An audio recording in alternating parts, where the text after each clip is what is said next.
សូមជម្រាបសួរលោកគ្រូអ្នកគ្រូនេះជាវីដេអូទី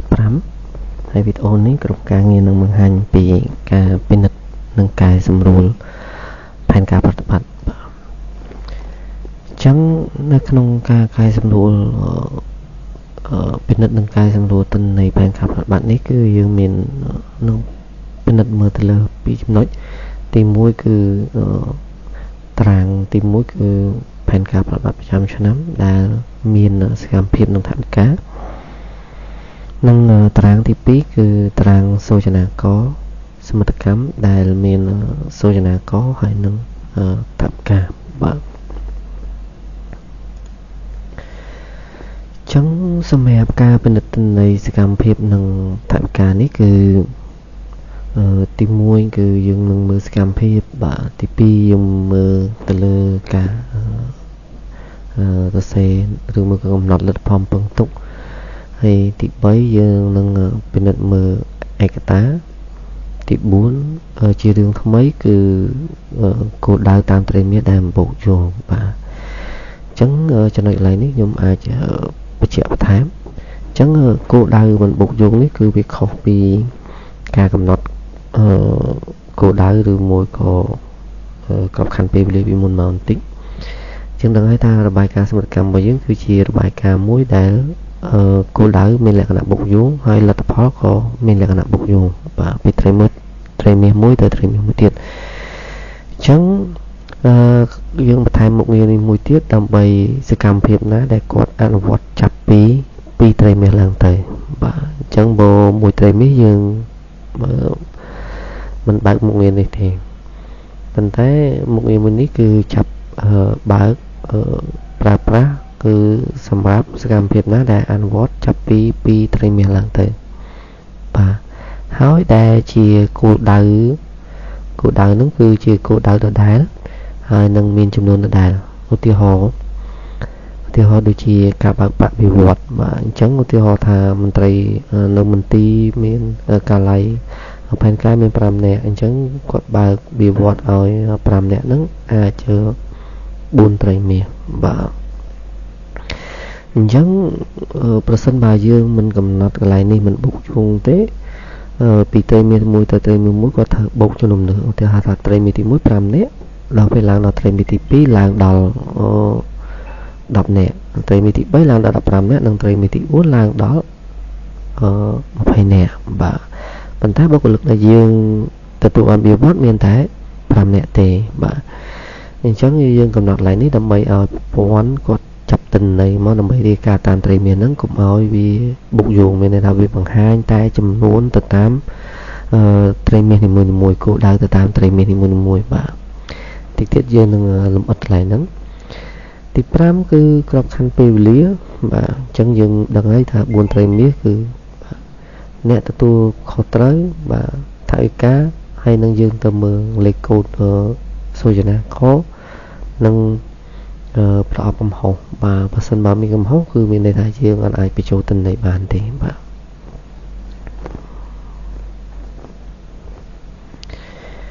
ចឹងយើងចូលមកដល់ក្នុងប្រព័ន្ធនេះគឺទី1គឺ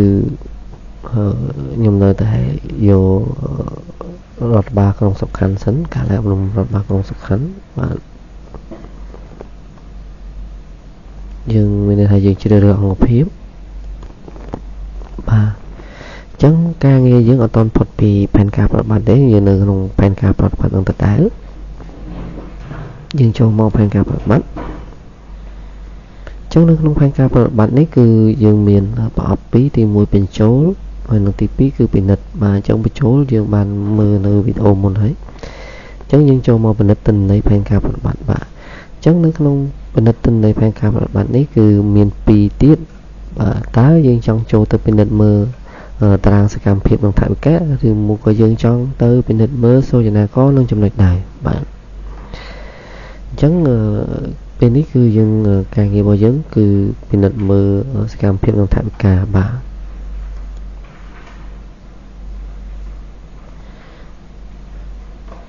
អញ្ចឹងនេះគឺជាតារាងដែលជាតារាងផែនការប្រតិបត្តិបាទហើយយើងមានសកម្មភាពយើងមានជួរ A ជាលេខកូដសូចនាករលេខកូដសកម្មភាពជួរ B សកម្មភាពជួរ C លទ្ធផលគ្រោងទុកនិងជួរ D ដែលយើងបានចែកឯកសាររង្វាស់ជួរ D បាទជាឯកសាររង្វាស់ចឹងជាគោលការណ៍យើងសម្រាប់ឯកសាររង្វាស់នេះគឺយើងព្យាយាមមិនចង់ឲ្យអង្គភាពនីមួយៗហ្នឹងគាត់ដាក់ជាភាគរយទេបាទធ្វើដាក់ពីឯកសារដែលអង្គភាពរបស់គាត់ហ្នឹងចង់កំណត់គោលដៅថាតាមត្រីមីនីមួយៗហ្នឹងគោលដៅរបស់គាត់ជាអ្នកណាបាទជាសាលារៀនឬមួយក៏ជាខែឬមួយក៏ជាសាលាអ្នកឬមួយក៏ឯកសារឬមួយក៏ភាគរយបាទអាហ្នឹងប្រសិនបើយើងអាចកំណត់បានបាទប៉ុន្តែពេលខ្លះសកម្មភាពមួយចំនួនគាត់ពិបាកក្នុងការកំណត់គាត់ដូចជាកិច្ចការអង្គភាពអាហ្នឹងមិនអាចជៀសបានទេក្រៅពីដាក់ភាគរយប៉ុន្តែនៅក្នុងផែនការយើងកន្លែងការអនុវត្តសកម្មភាពនេះយើងមិនចង់ដាក់ឯកសាររង្វាស់ឬមួយគោលដៅនេះជាភាគរយទេបាទព្រោះវាអត់មានទិន្នន័យជាក់លាក់ក្នុងការវាស់វែងអញ្ចឹងលើកលែងតែកិច្ចការអង្គភាពព្រោះហ្នឹងវាត្រូវមាននីតិវិធីនៃការទូទាត់ច្រើនបាទហើយមានលក្ខណៈបានច្រើនអញ្ចឹងជាករណីលើកលែងបាទអញ្ចឹងយើងចូលមកដល់កន្លែងគោលដៅមិនបុកយោងអញ្ចឹងកន្លែងគោលដៅមិនបុកយោងនេះគឺរាល់សកម្មភាពណាដែលអនុវត្តចាប់ពី2ត្រីមាសឡើងទៅដែលគោលដៅនីមួយៗហ្នឹងมันមានលក្ខណៈបុកយោងទេគឺយើងអាចបញ្ចូលលេខ1នៅជួរ E ហ្នឹងពីមុខសកម្មភាពឧទាហរណ៍ចាំមើលសកម្មភាពមួយនេះសកម្មភាពមួយនេះគឺគាត់បើកផ្ដល់មូលនិធិដំណើរការសាលារៀនជូនគ្រឹះស្ថានសិក្សាបាទនេះជាសកម្មភាពលទ្ធផលពឹងទុកគឺគាត់បើកផ្ដល់តែសាលាមត្តេយ្យបាក់ខ្លងបាទតែមួយសាលាទេបាទហើយគាត់នឹងបើកផ្ដល់ជូនពីត្រីមាសបាទអញ្ចឹងប្រសិនបើជាយន្តការនៃការរៀបចំរបាយការណ៍ពីមុនមកមានន័យថាត្រីមាសទី1គាត់ធ្វើរបាយការណ៍ត្រីមាសទី1វាប្រព័ន្ធនឹងបង្ហាញគោលដៅមួយសាលាបាទអញ្ចឹងមកដល់ត្រីមាសទី2ក៏នៅតែមួយសាលាទៀតដែរប៉ុន្តែដល់ពេលធ្វើរបាយការណ៍ត្រីមាសទី3អញ្ចឹងគោលដៅនេះនឹងឡើងដល់2សាលាបាទគោលដៅ2សាលាសម្រាប់របាយការណ៍ត្រីមាសទី3បាទអញ្ចឹងបើយើងពិនិត្យមើលលទ្ធផលពឹងទុកនេះគឺគាត់ផ្ដល់តែសាលាមត្តេយ្យមួយសាលាទេបាទអញ្ចឹងដើម្បីកុំឲ្យការរីការបស់យើងពិបាកព្រោះទៅដល់ត្រីមាសទី3គេសួរថាបើកផ្ដល់2សាលាបើយើងធ្វើតាមមួយសាលាហ្នឹងយើងផ្ដល់តាមមួយសាលាអញ្ចឹងបើយើងដាក់មួយសាលាអញ្ចឹងមានន័យថាសកម្មភាពនោះវាអត់បានអនុវត្តចប់ទេវានៅកំពុងបាទអញ្ចឹងដើម្បីការគណនាលទ្ធផលតាមត្រីមាសនឹងឲ្យបានត្រឹមត្រូវអញ្ចឹងកន្លែងនេះយើងដាក់បញ្ចូលលេខ1បាទបញ្ចូលលេខ1នេះមានន័យថាសកម្មភាពមួយនេះគឺនៅតាមការរាយការណ៍លទ្ធផលឬមួយគោលដៅតាមត្រីមាសនឹងមិនមានលក្ខណៈបុកយោងទេបាទឧទាហរណ៍តាមដល់ត្រីមាសទី1គាត់នឹងបង្ហាញមួយសាលាដល់ត្រីមាសទី2ធ្វើរបាយការណ៍មិត្តកម្មក៏បង្ហាញមួយសាលាប៉ុន្តែដល់មកដល់ត្រីមាសទី3នេះគឺគាត់នឹងបង្ហាញតែមួយសាលាអត់បង្ហាញ2សាលាទេបាទអញ្ចឹងសកម្មកន្លែងនេះបាទអញ្ចឹងប្រសិនបើជាសកម្មភាពនឹងមានតែមួយត្រីមាសបាទអញ្ចឹងបើសិនជាសកម្មភាពនឹងមានមួយត្រីមាសអញ្ចឹងប្រព័ន្ធគាត់អត់ធ្វើឲ្យយើងពិនិត្យមើលឬមួយនៅពេលដែលចេញពណ៌បៃតងនេះគ្រាន់តែចង់បញ្ជាក់ថាតើសកម្មភាពមួយហ្នឹងគោលដៅបុកយោងដែរអត់បាទអញ្ចឹងខ្ញុំដាក់មកវិញបាទអញ្ចឹងកន្លែងនេះគឺបើពិនិត្យមើលតាមលទ្ធផលពឹងទុកគឺគាត់មិនបុកយោងទេបាទបើកប្រាក់ខែបៀវត្សនេះគឺសិតតែបុកយោងហើយមិនបុកយោងទេបាទបើកប្រាក់ប្រជុំបិណ្ឌបាទអញ្ចឹង4លើក2លើកបាទ2ខែបាទអញ្ចឹងនិយាយជាត្រឹមត្រូវហើយបាទបើកផ្ដល់14គ្រឹះស្ថានបាទកន្លែងនេះក៏យើងអត់ច្បាស់ដែរថាតើ4គ្រឹះស្ថាននេះនៅក្នុងសាលារៀនមើលយើងមើលសិនគ្រឹះស្ថានសិក្សា ban là cái dương đăng thật ta nơi một tay ở nên cầm rất thầm đập buồn mà kịch là cả ông biết đập buồn là dương mình đăng ta là bọc quán miền mà phay bảy giờ lá rồi mùi ở miền tại đập buồn là bờ sân và nơi không nơi không mình đôi xe má nó miền tại đập buồn là thế chân dương thở đã lệ mùi lại mà tầm bay bị trẻ thá sẽ ca một hiệp là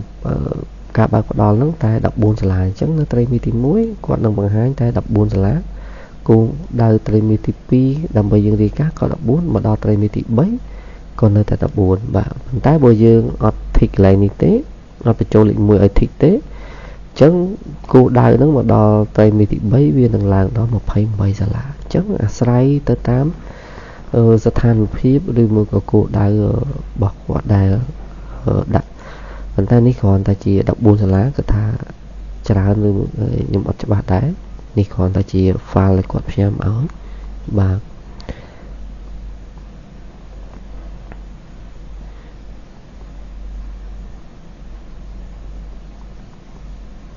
បាទអញ្ចឹងចំណុចកន្លែងនេះគឺនិយាយដែលខ្លីប្រសិនបើគោលដៅនេះ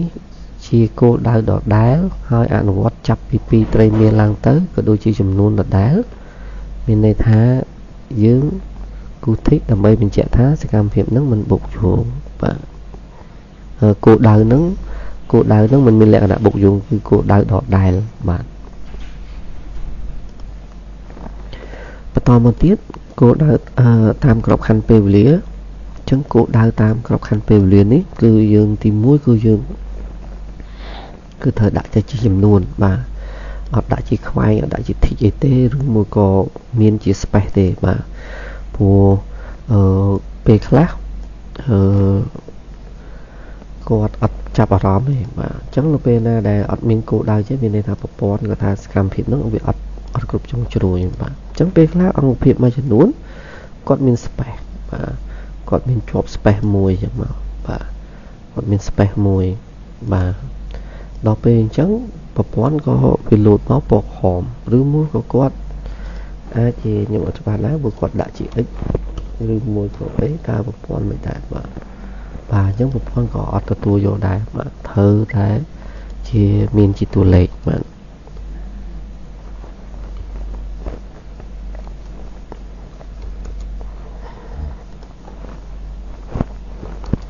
ចឹងខ្ញុំសូមបញ្ជាក់ថាកន្លែងបុកយោងនេះកន្លែងកឡោន e នេះដើម្បីឲ្យមានគូធីកបានយើងបញ្ចូលលេខ1បាទបញ្ចូលលេខ1ហើយ enter មកបាទដើម្បីវាលោតជាសញ្ញាបាទសញ្ញាធីកចឹងក្របខ័ណ្ឌពេលវេលាអ្នកទទួលបន្ទុកកន្លែងនេះក៏អ្នកដែលរៀបចំគាត់ត្រូវតែផ្ទៀងផ្ទាត់រវាងកញ្ចប់ថវិការបស់គាត់ទៅតាមកម្មវិធីអនុកម្មវិធីជាកម្មសកម្មភាពហ្នឹងឲ្យដូចទៅនឹងអ្វីដែលមាននៅក្នុង AOP បាទជៀសវាងអត់បានពិនិត្យមើលដល់ពេលតាមត្រីមានមួយវាអាចជាប្រព័ន្ធឬមួយក៏ចំណុចឡាយណាមួយជាលក្ខណៈបច្ចេកទេសវាមិនដំណើរការឬមួយអីបាត់តួលេខអញ្ចឹងវាធ្វើឲ្យការរាយការណ៍របស់យើងវាអត់បានត្រឹមត្រូវអញ្ចឹងសូមឲ្យអង្គភាពដែលទូមទុករៀបចំរបាយការណ៍សកម្មកម្មនេះផ្ទៀងផ្ទាត់បាទផ្ទៀងផ្ទាត់ទាំងសកម្មភាពផ្ទៀងផ្ទាត់ទាំងគោលដៅបាទផ្ទៀងផ្ទាត់ទាំងថវិកាឲ្យបានច្បាស់លាស់បាទអញ្ចឹងនៅខាងនេះគឺយើងមានប្រអប់ទំព័រដើមបាទមានបញ្ចូលទិន្នន័យមាននឹងកាយសំណួរបាទហើយយើងមានប្រអប់ពណ៌ទឹកក្រូចស្រាលដែលបញ្ជាក់អំពីដំណើរការនៃការធ្វើការឬមួយក៏ការរៀបចំនៅក្នុងតារាងសិលឹកកិច្ចការនេះបាទអញ្ចឹងសិលឹកកិច្ចការដែលយើងពិនិត្យមើលសកម្មភាពនៃផែនការបប្រតិបត្តិគឺមានសិលឹកកិច្ចការឈ្មោះថា AOP បាទហើយបើយើងកលេចមកមើលខាងនេះវិញទៀតគឺយើងមានតារាងជាច្រើនដែលខ្ញុំសូមបកស្រាយនីមួយៗអញ្ចឹងនេះគឺជា AOP upload គឺជាកន្លែងនេះគឺជាថ្ងៃខែដែលយើងបានទាញ file AOP បាទចូលក្នុងប្រព័ន្ធបាទនេះជាចំនួនកែបាទអញ្ចឹងបើសិនបើយើងចុចកែមួយអត់តាទេកន្លែងនេះគឺជាចំនួនកំហុសបាទ lại mistake ní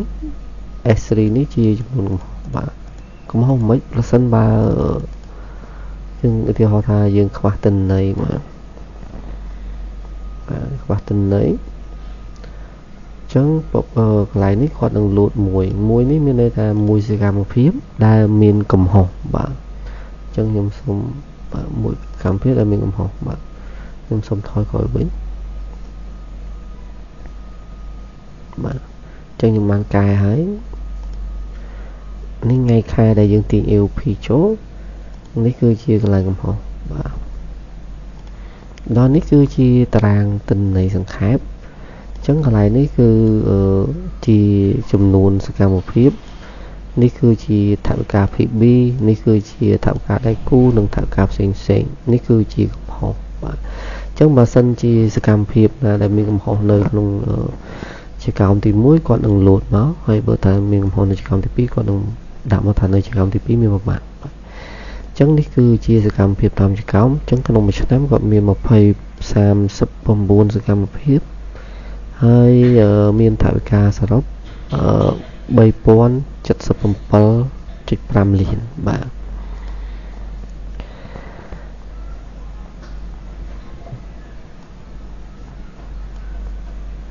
chắc mà bên đất mưa đằng ca sầm rùa ban rùi rùa là hái nhưng ai chạy bị bị trôi tình này mà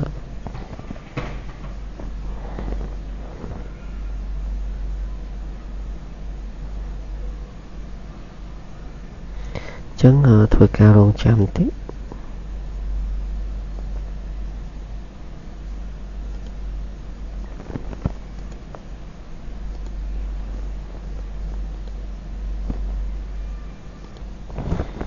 mà còn bàn luận mình xảy mà hết mà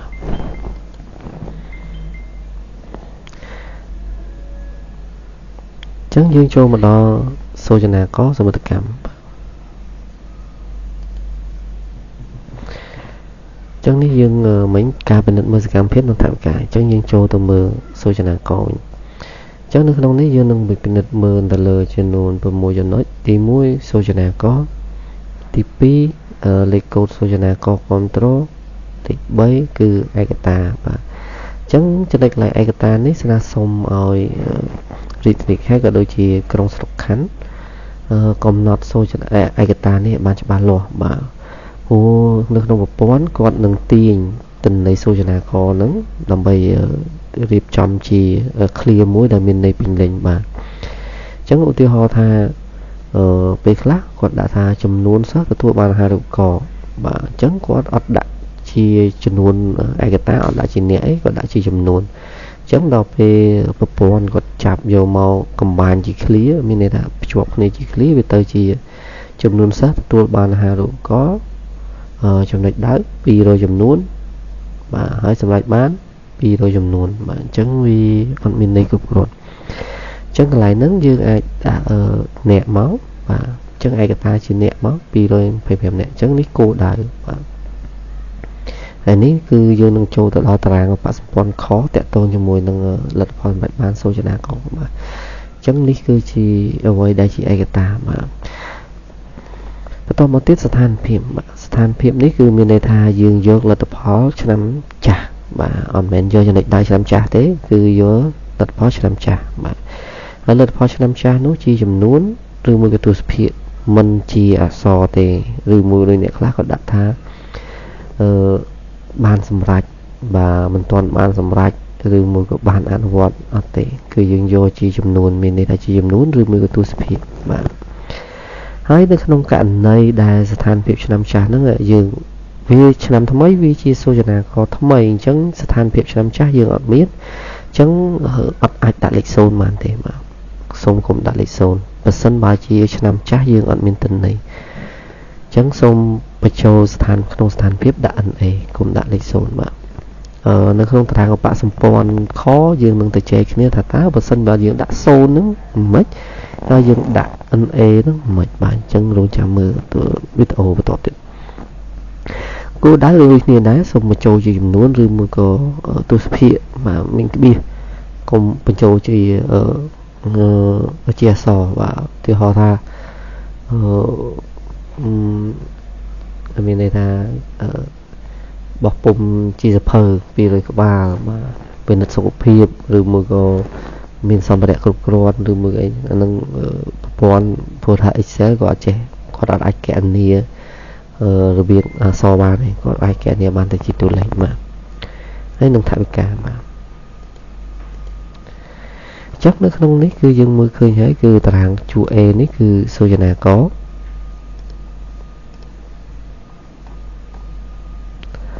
បាទជួរ A នេះគឺយើងនឹងមានលេខកូដសូចនាករបាទហើយជួរ B នេះគឺសូចនាករបាទនិងជួរ D គឺលេខកូដគ្រប់ត្រូលសូចនាករបាទបើសិនបើយើងជឿលេខកូដគ្រប់ត្រូលសូចនាករអត់បានត្រឹមត្រូវទេអញ្ចឹងការថវិកានេះក៏អត់លូតមកដែរបាទអញ្ចឹងការជ្រើសលេខកូដពីជាកោមសកម្មភាពទី1និងទី2ដើម្បីរុញថវិកាចូលមកក្នុងអនុកម្មវិធីហើយការជ្រើសលេខកូដ control នេះ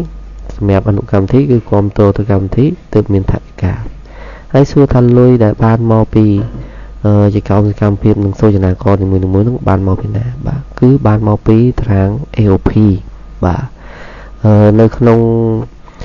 សកម្មភាពនីមួយៗគឺមានជ្រើសរើសលេខកូដសូចនាករដែលមាននៅក្នុងជួរ U បាទអញ្ចឹងប្រសិនបើសកម្មភាពណាមួយមិនមានថវិកាតែលោកស្រីដឹងថាទេសកម្មភាពនោះមានថវិកាហេតុអីបានជាមិនបង្ហាញអញ្ចឹងលោកស្រីអាចទៅមើលក្នុងsheet AOP ហើយទៅមើលលេខកូដសូចនាករបាទពេលខ្លះយើងអត់បានបញ្ចូលឬមួយក៏យើងបញ្ចូលខុសដែលធ្វើឲ្យថវិកាហ្នឹងវាអត់លូតមកបាទអញ្ចឹងនៅក្នុងហ្នឹងក៏មិនមានអីច្រើនណាស់បាទឯកតាបាទដូចខ្ញុំបានជម្រាបអញ្ចឹងឯកតាសូមដាក់ឲ្យបានច្បាស់លាស់មកជៀសវាងដាក់ឯកតាដែលពិបាកក្នុងការវែងពួរនៅពេលដែលរបាយការណ៍គាត់នឹងភ្ជាប់រវាងសូចនាករចំណុចដៅហើយនឹងឯកតានេះបាទអញ្ចឹងចំនួនមតិសិក្សាស្តង់ដារគំរូចំណុចដៅពីសាលារៀនបាទពីសាលារៀនអញ្ចឹងតើ3សាលារៀន3សាលាតើនៅពេលដែលសម្រេចបានប៉ុន្មានសាលាបាទអញ្ចឹងនេះគឺជានេះស្ថានភាពដូចខ្ញុំបានជម្រាបអញ្ចឹងមិនមែនគោលដៅឆ្នាំចាស់ទេគឺជាលទ្ធផលឆ្នាំចាស់នេះគឺគោលដៅឆ្នាំថ្មីបាទនេះថវិកាអញ្ចឹងកន្លែងនោះលោកស្រីត្រូវទៅពិនិត្យដែរកន្លែងនេះថាតើថវិកាតាមកម្មវិធីនីមួយៗនោះដូចទៅនឹងអ្វីដែល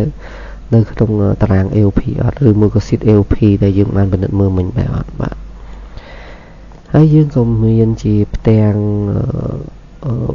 ណែនាំពីដំណើរការនៃការរៀបចំហ្នឹងគឺមានមួយដែរបាទដើម្បីងាយស្រួលតើចំណុចកន្លែងហ្នឹងតារាងហ្នឹងតើយើងត្រូវធ្វើអីខ្លះបាទអញ្ចឹងនៅក្នុងនេះគឺយើងមានហើយមាន file AOP upload គឺមានថ្ងៃថ្ងៃ11ខែ6បាទហើយនៅក្នុងនេះគឺយើងមានជាសូចនាករនៅកម្រិតអនុកម្មវិធីជាកោមទី1និងជាកោមទី2បាទសរុបទាំងអស់19សូចនាករអញ្ចឹងយើងត្រូវពិនិត្យមើលនៅក្នុងAOP របស់យើង file AOP ឬមួយក៏ AOP ដែលយើងបានបោះពុម្ពនោះតើមាន19សូចនាករដែរអត់បាទហើយខាងក្រោមនេះគឺជាចំនួនសូចនាករដែលមានកំហុសឬមួយក៏បញ្ចូលទិន្នន័យបានគ្រប់ត្រឹមត្រូវអញ្ចឹងគាត់នឹងបង្ហាញបាទអញ្ចឹងនៅក្នុងនេះក៏ដូចក្នុង AOP ដូចគ្នាមិនមានបញ្ហាអីច្រើនទេគឺបាទជាការណែនាំបាទអញ្ចឹងដើម្បីជាការឧទាហរណ៍អញ្ចឹងសម្រាប់ឯកតានេះប្រសិនបើស្ថានភាពឆ្នាំចាស់មិនមានតួលេខទេសូមកុំបញ្ចូលលេខ0បាទសូមដាក់ NA បាទហើយក៏សូមកុំដាក់អក្សរបាទគោលដៅក៏ដូចគ្នាដែរកុំដាក់អក្សរសូមដាក់ជាចំនួននិងទស្សនភាពបាទអញ្ចឹង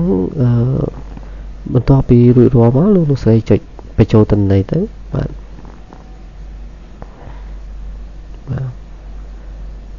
ចិត្តបន្ទាប់មកគាត់នឹងផ្ញើសារឲ្យតា KVI upload complete បាទអញ្ចឹងយើងចុច OK បាទហើយយើងអាចទៅទំព័រដើមវិញបាទអញ្ចឹងសម្រាប់វីដេអូទី5នេះគឺ